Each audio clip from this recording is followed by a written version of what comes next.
عزیز طلباء و طالبات، آداب۔ مولانا آزاد نیشنل اردو یونیورسٹی کے نظامت فاصلاتی تعلیم کے اس تعلیمی پروگرام میں آپ طلباء و طالبات کا خیر مقدم ہے۔ آج کا یہ سبق اکتساب کے عمل کی تفہیم یعنی انڈرسٹینڈنگ دی لرننگ پروسیس۔ اس بلاک میں ہمارا موضوع تمام افراد میں اکتساب یکساں واقع نہیں ہوتا۔ انفرادی فرق کی وجہ سے ہر ایک میں سیکھنے کا عمل علیحدہ علیحدہ طریقوں سے ہوتا ہے۔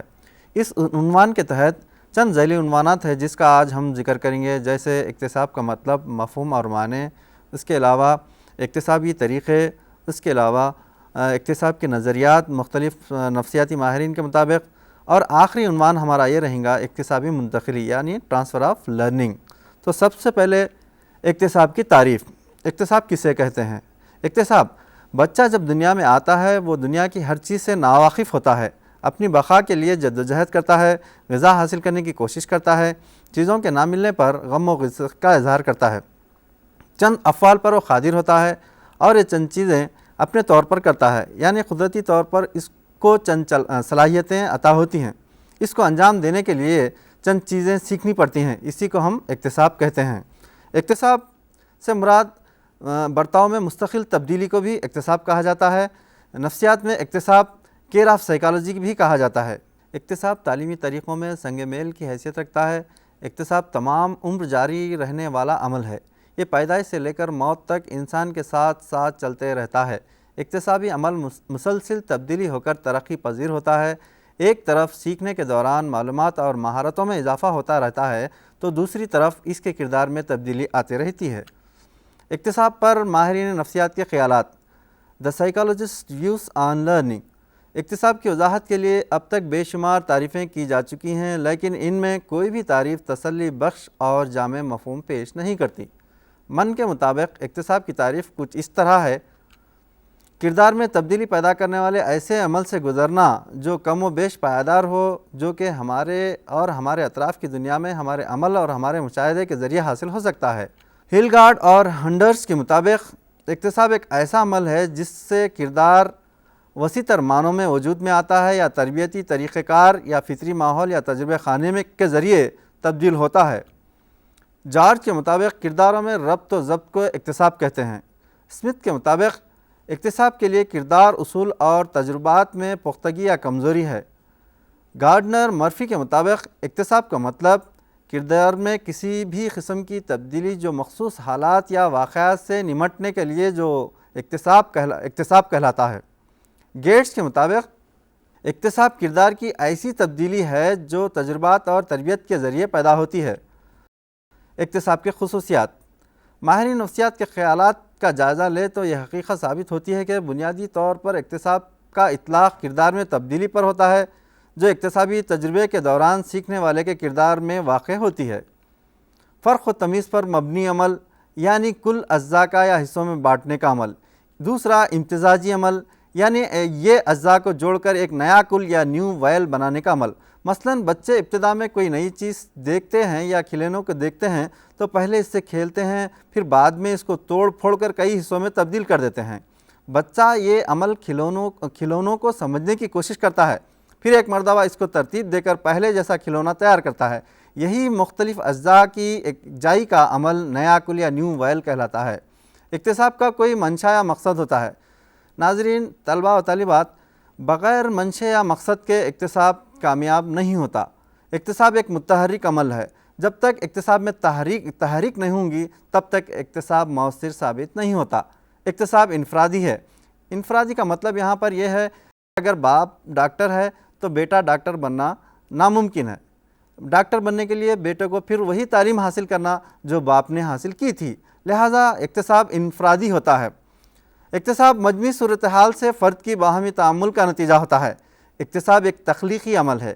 اکتساب ایک تخلیقی عمل کا مطلب یہ ہے کہ جب تک تخلیق نہ ہوں گی اکتساب کامیاب طریقے سے نہیں سیکھا جاتا۔ Learning process. اکتسابی عمل لرننگ پروسیس میں سب سے پہلا محرکہ ہے۔ محرکہ اکتساب کا دل کہلاتا ہے۔ جب تک کہ بچے کسی طریقے سے موٹیویٹ نہیں ہوتے تب تک وہ کسی کام کو سیکھنے کے خاطر رہ جاتے ہیں۔ لہٰذا محرکہ، اندرونی محرکہ اور بیرونی محرکہ، اسی طریقے سے مقصد، اکتساب میں مقصد کو حاصل کرنے کا جذبہ کافی ضروری ہوتا ہے۔ تیسرا، اکتساب میں رکاوٹیں کافی آتے ہیں، ان تمام رکاوٹوں کو دور کرنا اور اس میں کامیابی حاصل کرنا یا مقصد کو حاصل کرنا۔ اکتساب کا پہلا مرحلہ ہے ضرورت محسوس ہونا یا محرک پیدا ہونا۔ دوسرا مرحلہ اندرونی اور بیرونی محرکے کے ذریعے مقصد منزل طے کر لینا، مقصد منزل حاصل کرنے کے لیے پیش آنے والی رکاوٹوں کو دور کرنا، آخر کار منزل مقصود تک کامیابی سے پہنچنا۔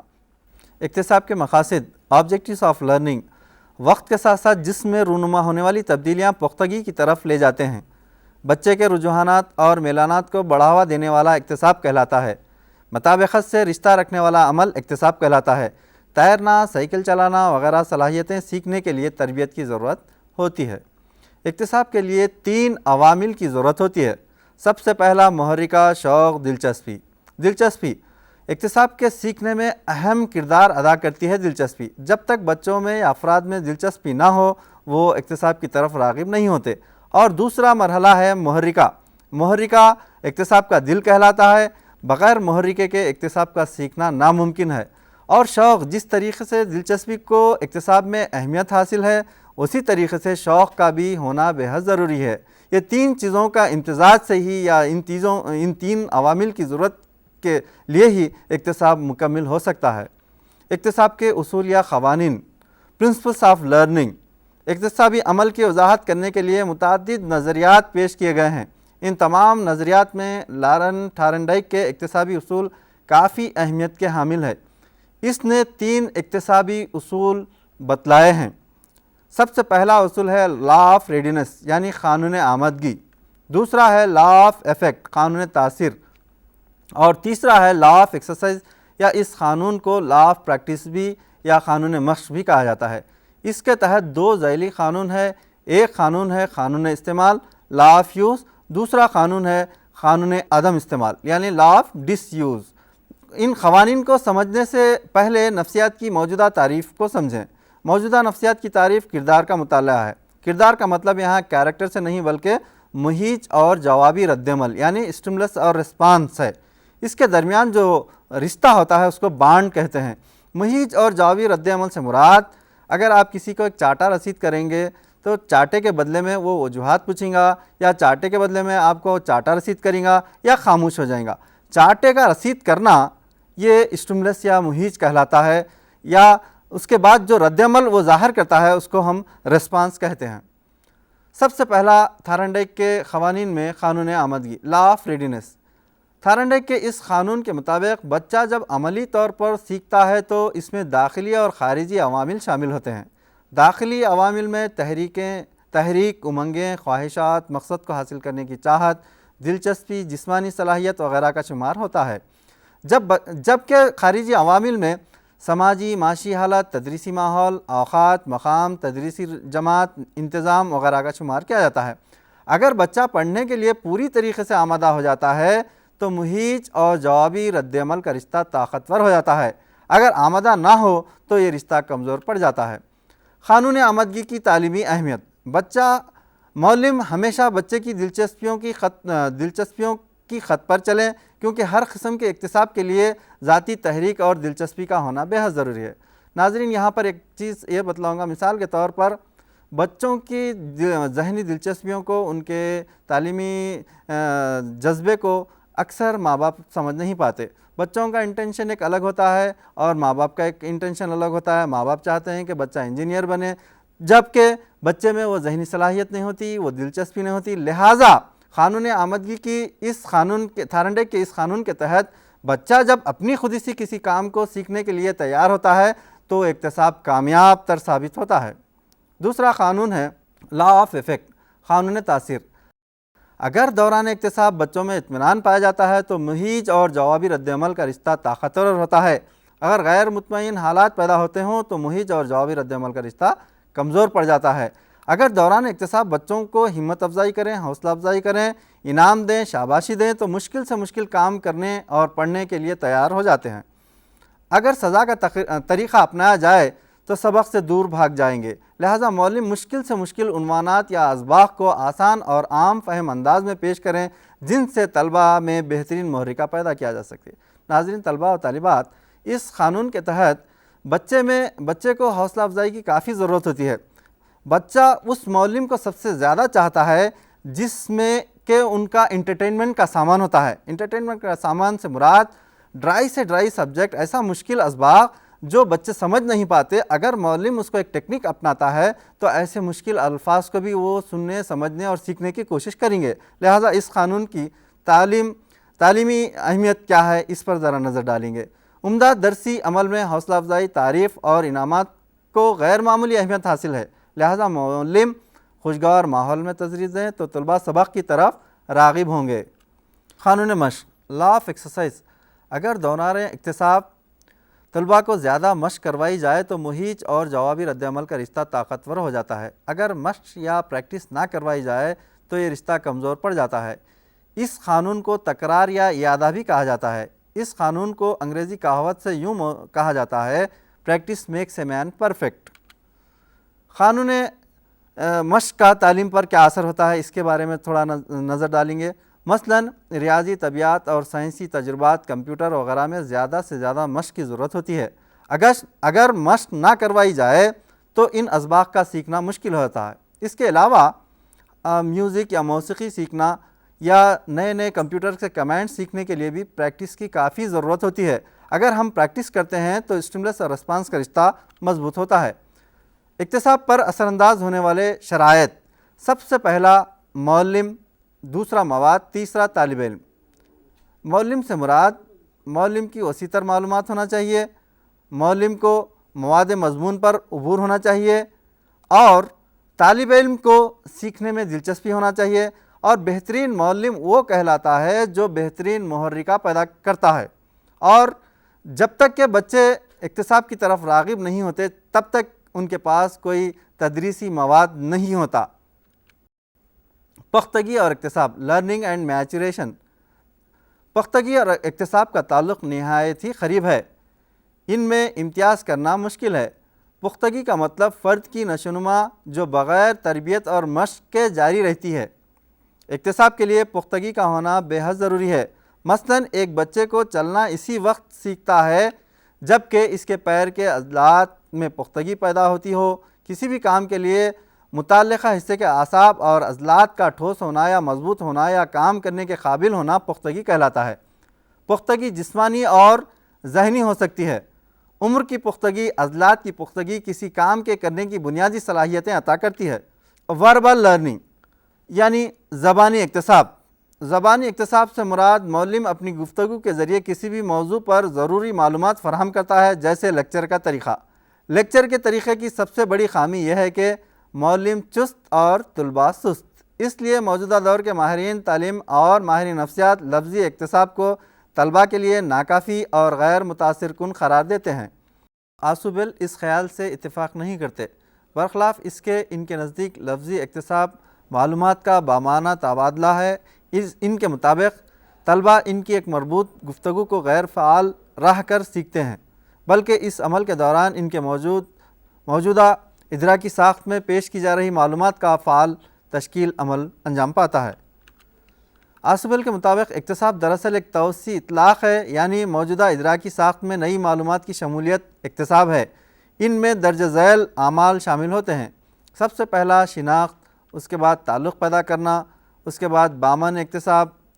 آسوبل کے مطابق لفظی اکتساب کے لیے معلومات کا قطعی شکل میں انضمام کرنا معلم کی ذمہ داری ہے۔ دریافتی اکتساب کے مقابلے میں لفظی اکتساب میں یہ فائدہ ہے کہ لفظی اکتساب وسیع تر معلومات پر مشتمل ہوتا ہے، وسائل کم درکار ہوں گے اور وقت کی بچت ہوگی۔ اکتساب کے طریقے، modes of learning. Modes of learning میں حسب ذیل ناظرین طلباء و طالبات یہ طریقے ہیں جو آپ کے سامنے پیش کیے جا رہے ہیں۔ سب سے پہلا طریقہ ہے لرننگ بائی ڈوئنگ، یعنی کر کے سیکھنا۔ بہت سارے بچے، طلباء و طالبات بہت ساری چیزوں کو کر کے سیکھتے ہیں۔ ڈاکٹر میس کے مطابق یادداشت کی جگہ دماغ میں نہیں بلکہ پٹھوں کے نظام میں ہے، ہم کام کر کے سیکھتے ہیں۔ دوسرا ہے لرننگ بائی آبزرویشن، مشاہدے کے ذریعے سے سیکھنا۔ بہت سارے چیزیں آج تک جب سے انسانی ارتقاء ہوا ہے تب سے لے کر آج تک پتھر کا قدیم دور، درمیانی دور، جدید دور سے لے کر دھاتوں کا دور اور آج تک کا جو ترقی یافتہ افراد ہیں، ان کو جب آپ دیکھیں گے آج ہم جہاں پر بیٹھے ہوئے ہیں وہاں کی جو بھی ٹیکنیکس ہیں، جو بھی ہم آج تک ترقی کر چکے ہیں، تمام لرننگ بائی آبزرویشن، یعنی ہم تمام چیزیں جو بھی سیکھے ہیں، کار چلانا، جہاز چلانا یا سائیکل چلانا، یہ تمام چیزوں کے چلانے کے لیے ہم کو مشاہدے کی ضرورت ہوتی ہے، لہٰذا بہت ساری چیزیں مشاہدے کے ذریعے ہم سیکھتے ہیں۔ تیسرا ہے لرننگ بائی ایکسپیریمنٹ، تجربے کے ذریعے سیکھنا۔ بہت ساری چیزیں ہم بچے تجربہ کر کے سیکھتے ہیں اور اکتساب حاصل کرتے ہیں۔ چوتھا ہے لرننگ بائی امیٹیشن، تقلید کے ذریعے سے سیکھنا۔ خاص کر آپ دیکھے ہوں گے ابتدائی بچپن میں خاص کر لڑکیاں ماں کی تقلید کرتے ہیں اور لڑکے باپ کی تقلید کرتے ہیں۔ تقلید کا مطلب یہاں پر کیا ہے؟ دیکھ کر سیکھنا۔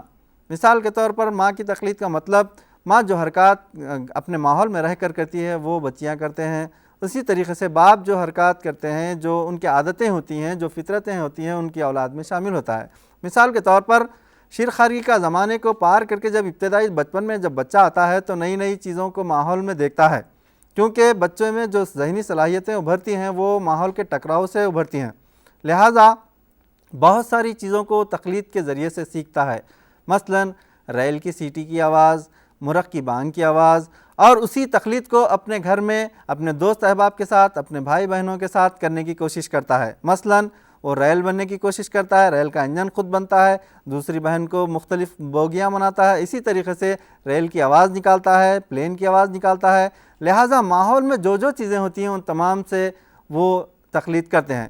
جب گھر کے ماحول سے ہٹ کر مدرسے کے ماحول میں داخل ہوتے ہیں تو اساتذہ کی تقلید کرتے ہیں، ان کے ساتھیوں کی تقلید کرتے ہیں، جیسے رہن سہن، بات چیت کرنے کا طریقہ، اساتذہ کی اچھی عادتیں، ان کی بلند آواز وغیرہ کو تمام غور کرتے ہیں اور وہ گھر پر جا کر تقلید کرنے لگتے ہیں۔ لہٰذا پانچواں ہے learning by trial and error, صحیح و خطا کے ذریعے سیکھنا۔ صحیح و خطا کے ذریعے سیکھنا یہ بہت ہی اہم نظریہ مانا جاتا ہے، اہم طریقہ مانا جاتا ہے۔ خاص کر لارن تھارنڈائک نے learning by trial and error پر کئی تجربات کیے ہیں۔ اس نے ایک بھوکی بلی کو ایک تجربے خانے میں رکھا اور جس بلی کو جس باکس میں رکھا اس کو پزل باکس کہا جاتا ہے۔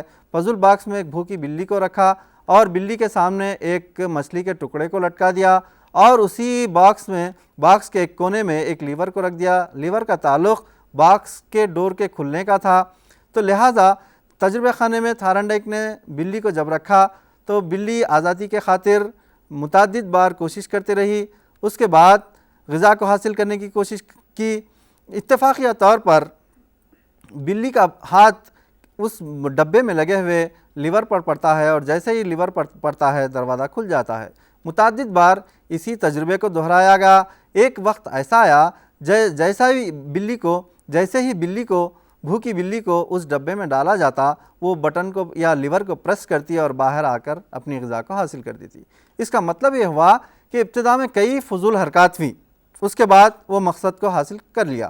اسی طریقے سے کسی بھی اکتساب میں سیکھنے کے دوران کئی ایک مشکلات اور رکاوٹیں پیش آتی ہیں اور رفتہ رفتہ رکاوٹوں میں کمی آتی ہے اور مقصد کو حاصل کرتا ہے۔ مثال کے طور پر سائیکل چلانا سیکھنا یا کار چلانا سیکھنا، ابتدا میں اس کے فنکشنز کو معلوم کرنا ہوتا ہے، پھر اس کے بعد اسٹیئرنگ پہ کس طریقے سے بیٹھنا، پھر دونوں کارنر کو کس طریقے سے دیکھنا، پھر گلاسز کو کس طریقے سے دیکھنا، پھر بریک کس طریقے سے لگانا، پھر پہلا گیئر کس طریقے سے ڈالنا، پھر اس کے بعد دیگر گیئر کس طریقے سے ڈالنا۔ یہ تمام چیزوں کے ڈالنے میں ابتدا میں کئی خامیاں واقع ہوتی ہیں، پھر اس کے بعد خامیوں میں کمی آتی ہے اور مقصد کو حاصل کیا جاتا ہے۔ اس کے بعد چھٹواں طریقہ جو ہے لرننگ بائی انسائٹ، یعنی بصیرتی اکتساب بھی ہم کہتے ہیں اس کو، بصیرت کے ذریعے سیکھنا۔ بہت سارے اعلیٰ جانوروں پر اس نظریے کے تحت یا اس مقصد کے تحت کئی تجربات کیے گئے۔